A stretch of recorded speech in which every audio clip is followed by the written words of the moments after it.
Last Thursday evening, I walked into my own house and discovered my boyfriend was planning to fake a breakup with me. Not because he actually wanted to leave, but because his friends convinced him it would be a fun little test to see how much I really loved him. If someone had told me that sentence a week earlier, I probably would have laughed.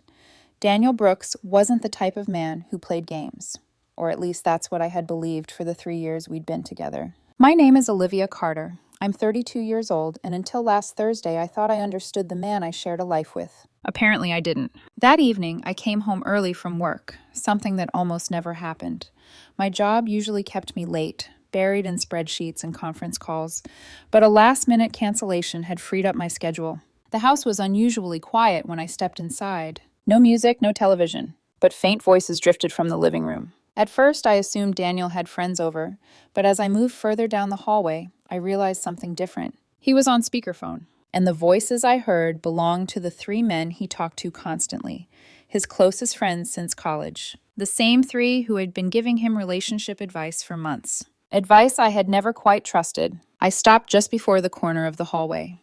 From where I stood, they couldn't see me, but every word carried clearly through the open doorway. "Just tell her you need space to think about your future together," one of them said. Another voice chimed in immediately. "Women never appreciate what they have until it's threatened." I felt my stomach tighten. Daniel laughed softly. "I don't know, man. That sounds a little manipulative." "Manipulative?" the first friend scoffed. "It's not manipulation. It's a test." "A test of what?" "Of her commitment, of how much she actually cares about you." There was a pause. Then another friend spoke. "My cousin did this with his girlfriend last year. Told her he wasn't sure he was happy anymore. She practically begged him not to leave and bought him a new car a week later." The men laughed. I didn't. My fingers curled slowly against the wall beside me. Daniel's voice came through the speaker again, uncertain. "But what if she just agrees?" "Agree to what?" "To the breakup." "That won't happen," the first friend said confidently. "No woman lets a man walk away without a fight." "She'll cry," another added. "She'll promise to change everything." "Trust me," the third said. "If Olivia really loves you, she'll fight for you." Hearing my own name in that conversation felt like ice sliding down my spine. My boyfriend was discussing our relationship like it was some kind of social experiment, and his friends were the scientists. Daniel sighed on the other end of the phone. "I don't know, guys. It feels wrong." "Wrong?" Someone laughed. "It's not wrong. It's smart. Don't you want to know how much she values you?" "Of course I do." "Then test it." Another voice cut in, practical and calculating. "Do it this weekend. Keep it simple. Tell her you've been thinking about your relationship and you're not sure you're happy anymore." "And say you need space," someone else added. "Yeah, a break. A few weeks, maybe." "And whatever you do," one friend said, laughing again, "don't tell her it's a test. Let her sweat. See how hard she works to win you back. And document everything." That last part made my blood run cold. They weren't just suggesting manipulation. They wanted entertainment. I heard Daniel exhale slowly. "When should I do it?" "This weekend." My chest tightened. So he had agreed, just like that. After 3 years together, 3 years of building something I thought was real. I didn't wait to hear anything else. Quietly, carefully, I stepped back down the hallway. My heartbeat was loud enough that I worried they might hear it. But the conversation in the living room continued without pause. I slipped out the front door and closed it gently behind me. The evening air outside felt strangely cold against my skin. For a moment, I stood on the front porch staring at the street, trying to process what I had just heard. Part of me wanted to storm back inside, confront Daniel, demand an explanation. But another thought was forming. A quieter one, a colder one. If Daniel wanted to run a test on my love, then maybe he deserved to see what the results looked like. I got into my car and drove around the block, giving myself time to think. The anger came first, then the hurt, and finally something sharper than both. Clarity. Daniel believed that if he pretended to leave me, I would beg him to stay. He expected tears, pleading, desperation. What he didn't understand about me was simple. I don't chase people who are willing to walk away. And I certainly don't compete for someone who sees my love as a game. 20 minutes later, I pulled back into the driveway. When I walked inside, the living room was empty. The phone call had ended. Daniel was in the kitchen preparing dinner. He turned when he heard the door.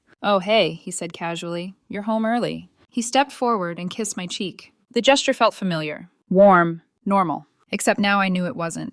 "Traffic was light," I replied calmly. I studied his face. There was a faint nervousness in his expression. He wiped his hands on a kitchen towel and moved back to the stove. Dinner smelled good. Pasta with garlic and herbs. A meal he usually made when he wanted the evening to feel comfortable. Safe. Normal. The performance had already begun. During dinner, he was quieter than usual. I could almost see the thoughts moving behind his eyes, rehearsing, practicing the speech his friends had written for him. I asked about his day. He asked about mine. The conversation moved like nothing had changed. But beneath the surface, everything had. Later that night, we climbed into bed. Daniel shifted restlessly beside me. He was clearly thinking about something, probably trying to decide whether he had the nerve to go through with the plan. The seed his friends had planted was growing. People like them rarely let an idea go once it takes root.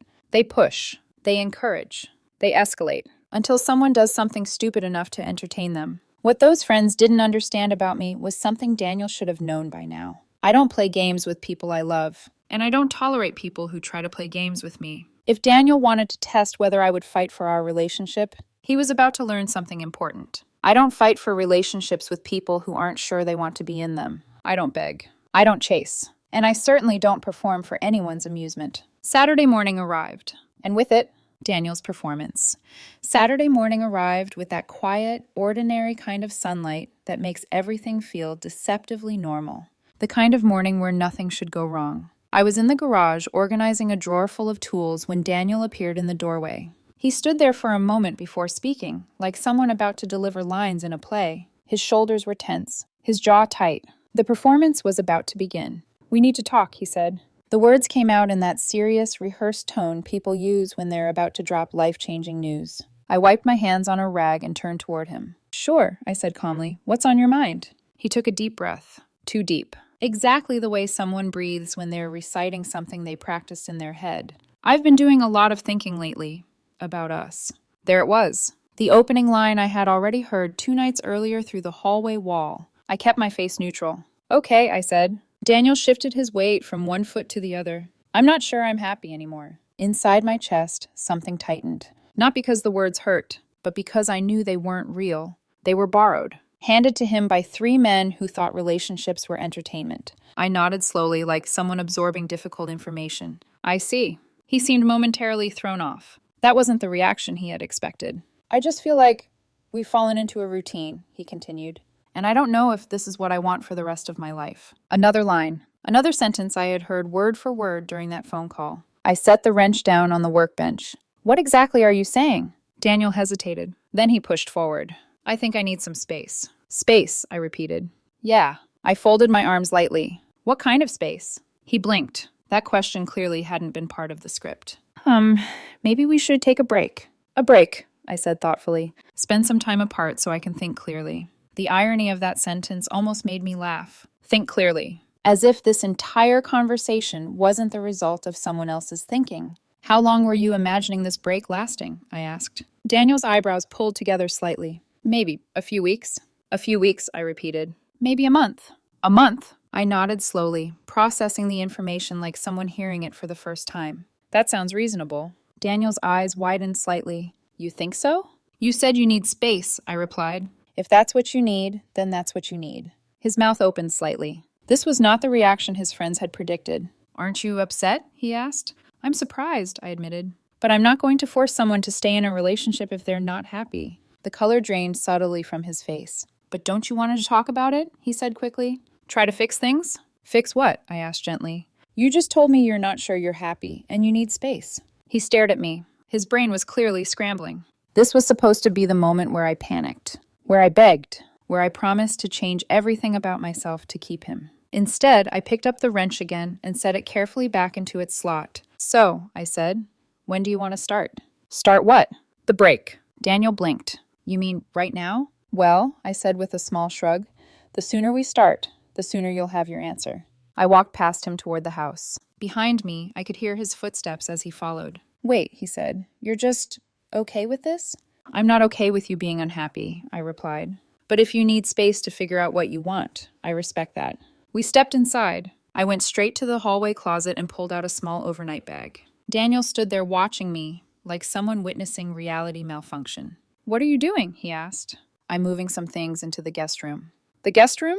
"You said you needed space," I said. "I assumed that meant physical space, too." His composure cracked slightly. "I didn't mean immediately." "You didn't?" "I thought we'd talk about the details first." "The details seem pretty clear," I said calmly. "You want time to decide whether you still want to be with me." The words landed heavier than he expected. I walked into the bedroom and opened the dresser. Daniel hovered near the doorway. "Don't you have any questions?" he asked. "Of course I do," I replied. "But you've already made your feelings pretty clear." "I didn't say I didn't love you?" "No," I said quietly. "But you did say you're not sure you want to spend the rest of your life with me." That was enough. I folded a few shirts and placed them neatly in the bag. Daniel watched every movement like someone losing control of a situation they thought they understood. "I didn't expect you to just accept it," he said. "I'm not accepting it," I replied. "I'm respecting it." Those words silenced him. Once the bag was packed, I carried it to the guest room at the end of the hallway. The room was small but comfortable. I placed the bag on the bed and turned back toward him. "So," I said lightly, "I guess this is where the break officially begins." Daniel rubbed the back of his neck. "Yeah, I guess so." There was a strange tension in the air now. Not the tension of heartbreak, the tension of confusion. Later that evening, I grabbed my keys from the counter. "Heading out?" Daniel asked. "Yeah." "Where?" "I'm meeting a few friends for dinner." He frowned slightly. "Tonight?" "Why not?" "Well, I just thought—" He trailed off, probably imagining the reaction his friends had promised. Crying. Begging. Instead, I was putting on my jacket. "If we're taking time apart," I said casually, "it probably makes sense to start adjusting to it." His eyes narrowed slightly. "Adjusting how?" "Like two people who might not be together in a month." The words hung in the air between us. Daniel didn't respond. I walked out the door. The cool night air felt strangely refreshing. For 3 years, I had believed Daniel understood me, that he knew the kind of person I was. Apparently he didn't, because if he had, he would have known something very simple. If you pretend to walk away from me, I won't chase you. I'll hold the door open. By Sunday evening, the house felt different. Not louder, not quieter, just unfamiliar. It's strange how quickly a place can change when the dynamic between two people shifts. The same furniture was there, the same photos on the wall, the same smell of coffee in the mornings. But something underneath it all had cracked, and Daniel could feel it. The night before, I had gone out with friends and stayed out later than usual. Nothing dramatic, just dinner, a long conversation, and a walk through the cool evening air. But when I got home, Daniel was sitting in the living room waiting. That alone was unusual. Normally, he would already be asleep by the time I returned from a night out. "How was your night?" he asked when I stepped inside. He tried to sound casual. He failed. "Great," I said, kicking off my shoes near the door.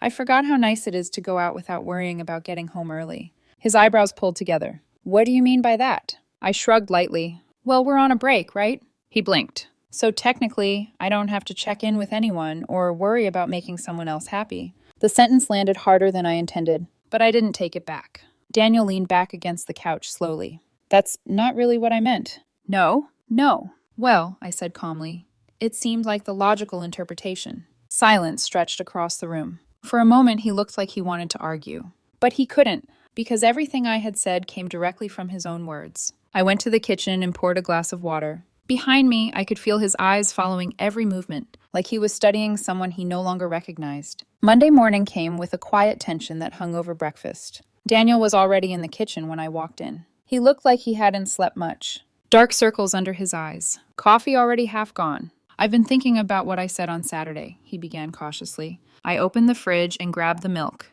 "About which part?" "About the break." I nodded slowly. "Yes?" Maybe I was too hasty. I poured milk into my coffee and stirred it. "How so?" "Maybe we should try counseling instead." I took a sip before answering. "Counseling?" "Yeah. That seems like something we could have discussed before deciding you weren't sure you were happy." Daniel shifted in his chair. "Work has been overwhelming lately," he said. "I might have taken that stress out on our relationship." "Stress can do that," I agreed. He looked relieved for half a second. But I continued. "Although you did say you weren't sure you wanted to spend the rest of your life with me." His relief vanished. "That's not exactly what I meant." "What did you mean?" Daniel opened his mouth, then closed it again. Because there wasn't a safe answer. If he admitted he hadn't meant it, he'd have to explain why he said it. And that explanation would lead straight back to the phone call I had overheard. So instead, he said nothing. That afternoon, he texted me. "Daniel, can we have dinner together tonight? Just talk." I replied a few minutes later. "Me, sure. As long as it won't interfere with your decision-making process."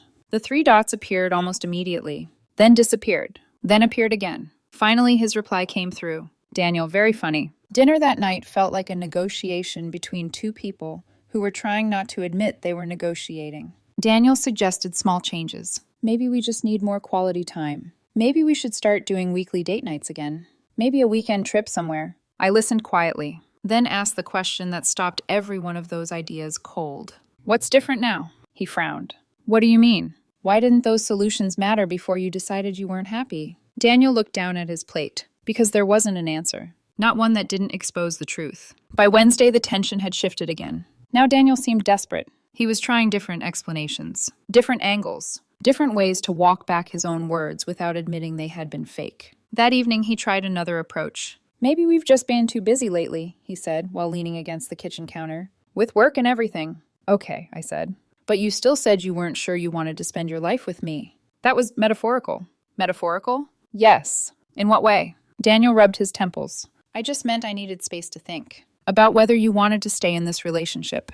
Yes. That seems like a pretty literal statement. He didn't respond. Because once again, the logic trapped him. Everything he said led back to the same place. The lie. Thursday morning arrived exactly 1 week after the phone call I had overheard. Daniel looked exhausted, like someone slowly realizing the experiment had gone very wrong. That afternoon, he tried something more direct.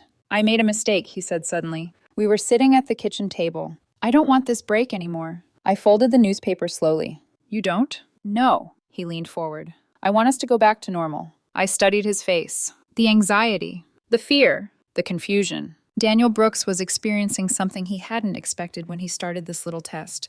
Consequences. You'd better be sure, I said quietly. What do you mean? You've already shown that when you're stressed, your instinct is to threaten our relationship.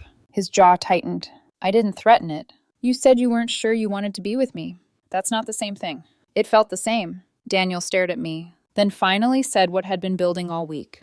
You're punishing me. I shook my head slowly. No, I'm protecting myself. The difference between those two things hung silently in the room, but the situation wasn't over yet. Because later that evening, I overheard another phone call, and this time his friends had a new suggestion. If the breakup test wasn't working, maybe it was time to escalate the game. Later that evening, I heard Daniel on the phone again. It wasn't intentional this time. I had gone upstairs to grab a jacket from the bedroom when his voice drifted up from the kitchen below. Low. Frustrated? I'm telling you, it's not working, he said. I slowed my steps, instinctively quiet. One of his friends responded through the speaker. What do you mean it's not working? She's not reacting. What do you mean she's not reacting? She's just calm. She agreed to the break. There was a short pause. Then someone laughed. You probably didn't push it hard enough. I said exactly what you guys told me to say. Another voice cut in.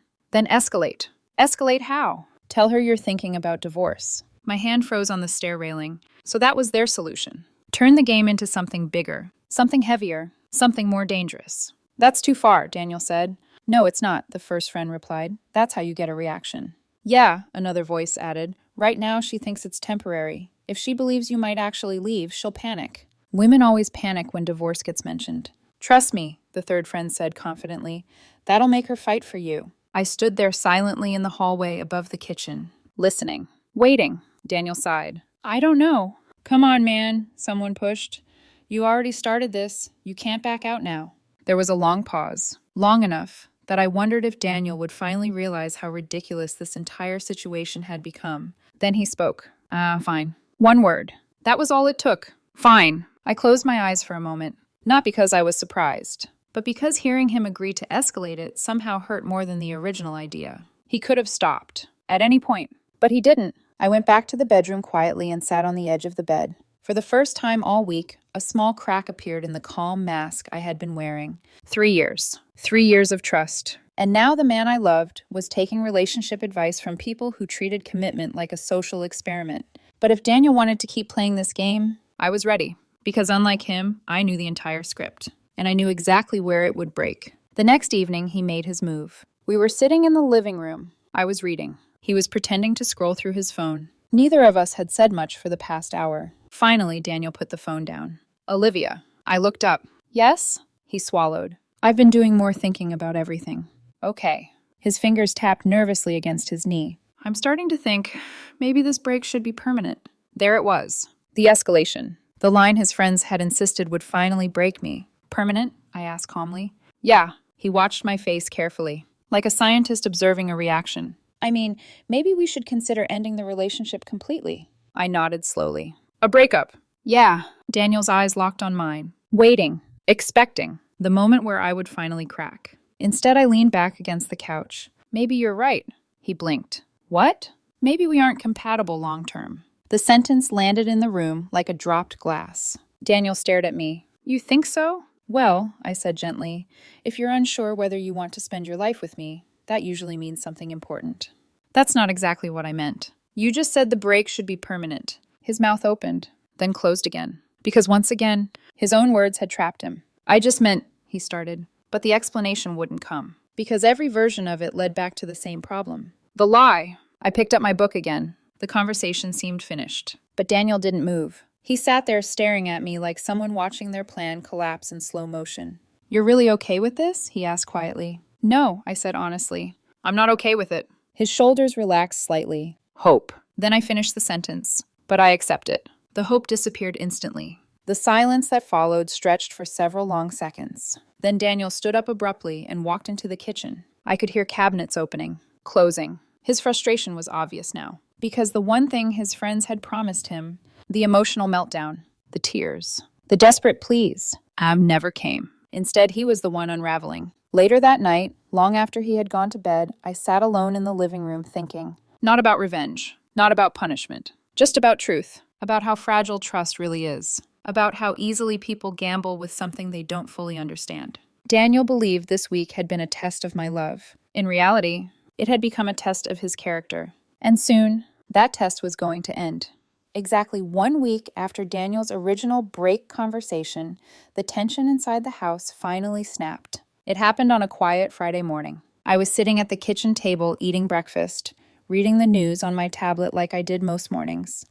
The sunlight coming through the window made everything feel strangely peaceful. Daniel, on the other hand, looked like a man pacing inside a cage. He had been restless all morning, walking from room to room, checking his phone, sitting down, standing up again. Finally, he couldn't take it anymore. Stop, he said suddenly. I looked up from my screen. Stop what? This, he said, gesturing vaguely around the kitchen. This whole calm routine you've been doing all week. You mean respecting the break you asked for? You know that's not what I mean. I set the tablet down slowly. Then help me understand. Daniel ran a hand through his hair, clearly frustrated. You're supposed to fight for us. The sentence hung in the air. You're supposed to care that your boyfriend might be leaving you. I studied his face. My boyfriend isn't leaving me, I said calmly. He's making an informed decision about whether he wants to stay in the relationship. That's not the same thing, he snapped. It sounds exactly like the same thing. Daniel exhaled sharply. You're being incredibly frustrating right now. Am I? I asked quietly. Yes. Let me ask you something, I said. Are you angry because I'm not fighting for our relationship? I paused. Or because I'm respecting what you told me you wanted? Daniel froze. For a moment, he looked like someone who had just stepped into a trap and realized it too late. I'm angry, he said finally, because you don't seem to care about losing me. That was the line. The moment he had been building toward all week. I leaned back in my chair. I care about being with someone who actually wants to be with me. His jaw tightened. I care about having a partner who communicates honestly instead of threatening our relationship whenever they feel uncertain. That's not what I did. You said you weren't sure you wanted to spend your life with me. I was confused. Confused enough to suggest ending things permanently. Daniel stared at me like he was trying to figure out where the conversation had gone wrong. Because it had gone wrong the moment he assumed I would play along with his expectations. I never said I didn't love you, he said quietly. No, I replied. But you did say you weren't sure you wanted to be with me long term. The silence stretched between us. Then his phone buzzed on the counter. Without thinking, he glanced at it. The shift in his expression was immediate. A flash of panic, followed by guilt. I didn't even need to see the screen to know who it was.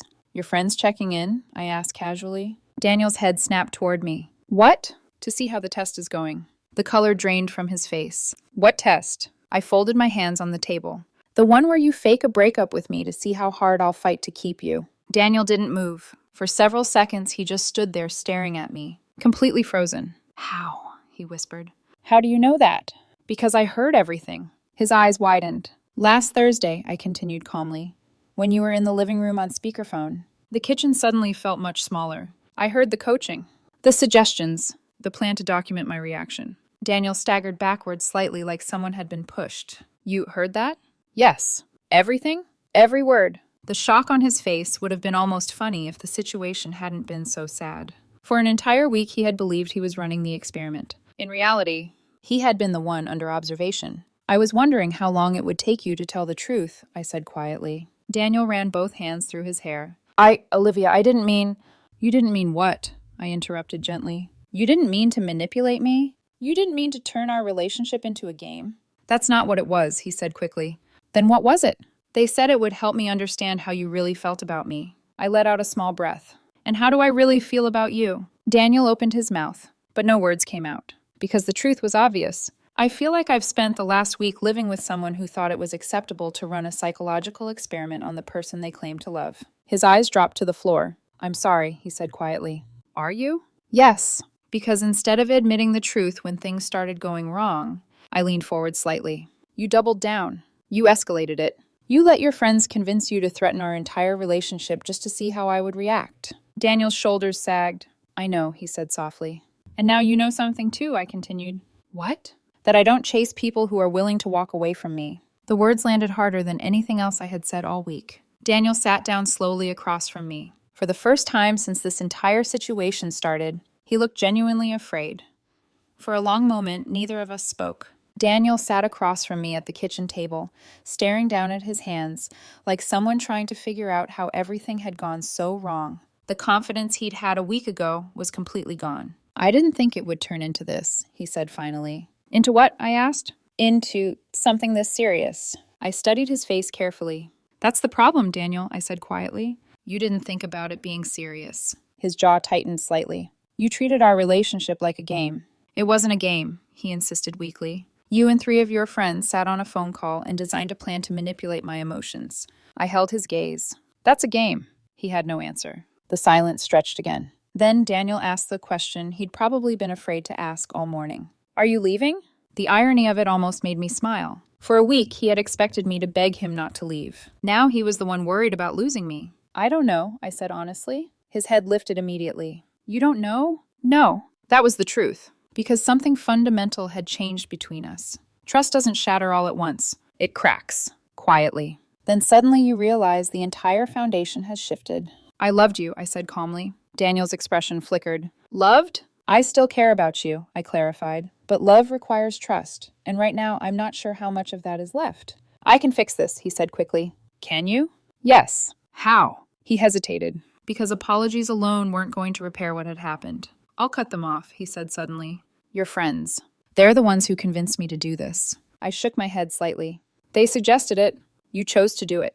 The distinction mattered. Daniel nodded slowly. You're right. For the first time since this started, his voice sounded completely sincere. So what do I do? He asked quietly. What would it take for you to trust me again? I had thought about that question all week. Not because I expected him to ask it, but because I needed to know the answer for myself. There are 3 things, I said. Daniel straightened in his chair. First, I continued, you call each of those friends and tell them exactly how their brilliant idea worked out. He blinked. You want me to confront them? Yes. And tell them their manipulation nearly destroyed your relationship. Daniel nodded slowly. Okay. Second, I continued, we go to real relationship counseling. Not advice from friends who think love is a competition. Actual counseling with someone who understands how trust works. He nodded again. I'll do that. And third, I paused. This one is the most important. Daniel waited. You rebuild trust through actions. What kind of actions? Transparency, I said simply. About where you go, who you talk to, and whose advice you take about our relationship. For how long? He asked. I shook my head slightly. That's not how trust works. It doesn't run on a schedule. You don't get forgiveness because a certain number of weeks have passed. You get forgiveness when your behavior proves you deserve it. Daniel absorbed that quietly. Then he nodded again. I'll do whatever it takes. That afternoon, he made the first phone call. I didn't listen to the entire conversation, but I heard enough from the living room to understand what was happening. His tone was firm, frustrated, and very different from the man I had overheard a week earlier. No, he said into the phone. It wasn't funny. It was stupid. And it almost cost me the best relationship I've ever had. The conversation didn't last long. When he hung up, he walked into the living room. They didn't take it well, he admitted. I'm not surprised. But I told them I'm done with that kind of advice.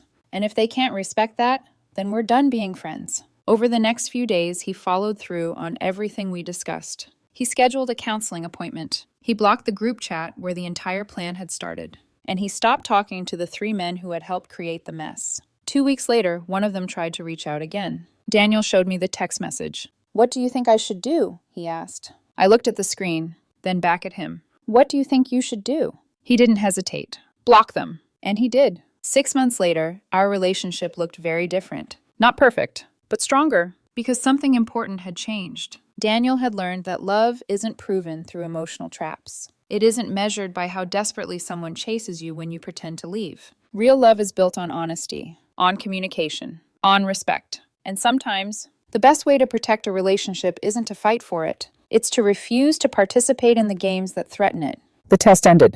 But the lesson stayed with both of us. Some boundaries, once crossed, change everything. The important part is making sure they change things for the better.